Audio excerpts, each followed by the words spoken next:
নমস্কাৰ সকলে মোৰ অন্য এটা ভিডিঅ'লৈ স্বাগতম জনাইছোঁ। আজি বনাবলৈ ভাবিছোঁ মই গল্লা মানে ৰসগোল্লা আৰু বহুতে চাগে ৰসগোল্লা খাই ভাল পায় আৰু এইটো অলপ বেলেগ ধৰণে বনাম, সেইকাৰণে আপোনালোকক দেখুৱাবলৈ ভাবিছোঁ। বলক তুলিলে ভিডিঅ'টো আৰম্ভ কৰোঁ। তাৰ কাৰণে মই হাণ্ডি এটাত চেনি একাপ আৰু পানী একাপ দি কিনে উতলাই দিছোঁ। সেইখিনি উতল আহে মানে কেৰাহী এটাত মই 2 কাপ গাখীৰ, তাৰপিছত এতিয়া অলপমান ঘিউ দিছোঁ, তাৰপিছত ইয়াতে 1 চামুচ বা 1.5 চামুচমান আপোনালোকে চেনি দি দিব। গুড়াৰ পৰিমাণত লৈছোঁ, মানে আজি মই গল্লাটো বনাব যাই আছোঁ চাউলৰ গুড়াই দি। ইয়াতে চাউলৰ গুড়া মোৰ 1 কাপমান আছে, এইখিনি ভালকৈ চালি লৈছোঁ মিহি কৰি। আৰু এইখিনি গাখীৰখিনিত মই লাহে লাহে দি দিছোঁ আৰু গোটা বান্ধি যাতে নধৰে সেইখিনি ভালকৈ লাৰি থাকিব লাগিব আপোনালোকে।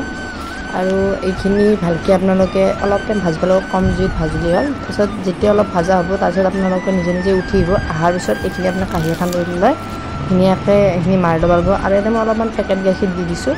পেকেট গাখীৰখিনি দিয়ে এইখিনি ভালকৈ এতিয়া মাৰিব লাগিব। আৰু এইখিনি যিমান টাইম মাৰিব সিমানেই আপোনালোকৰ কোমল হ'ব, খাই ভাল লাগিব। আৰু আপোনালোকেও ট্ৰাই কৰি চাবচোন, নতুনকৈ বনাইছোঁ। আৰু এইকেইটা লাড়ুকেইটা মই বনাই লৈছোঁ ধুনীয়াকৈ ঘি লগাই লৈ। আৰু এইফালে চেনি পানীখিনি যে গৰম হৈছিল সেইখিনি আৰু একবাৰ মই অলপ গৰম পানীলোঁ দি উঠি তাতে মই গল্লাকেইটা দি দিছোঁ। আৰু দি এইখিনি মই অলপ জুইটো বাৰে দি এইখিনি মই উতলাম অলপ 5 মিনিটমান। এইখিনি উতলোৱাৰ পিছত দেখিছেনে কি ধুনীয়াকৈ ফুলি আহিছে। তাতে মই অলপমান কেশৰ দিছোঁ, আপোনালোকে এইটো নিদিবও পাৰে, মোৰ আছে কাৰণে দিছিলোঁ। আৰু এইখিনি অলপ ডাঙৰ ডাঙৰ হৈ গৈছে দেখিছেনে। এইখিনি উতলাৰ পিছত এইখিনি মই ঠাণ্ডা হোৱাৰ কাৰণে 1 ঘণ্টামান ৰাখি দিম। আৰু ঠাণ্ডা হোৱাৰ পিছত আপোনালোকক দেখাই আছোঁ। এয়া চাওকচোন ধুনীয়া হৈছে গল্লাকেইটা।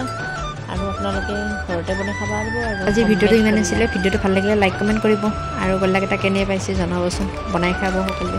বাই।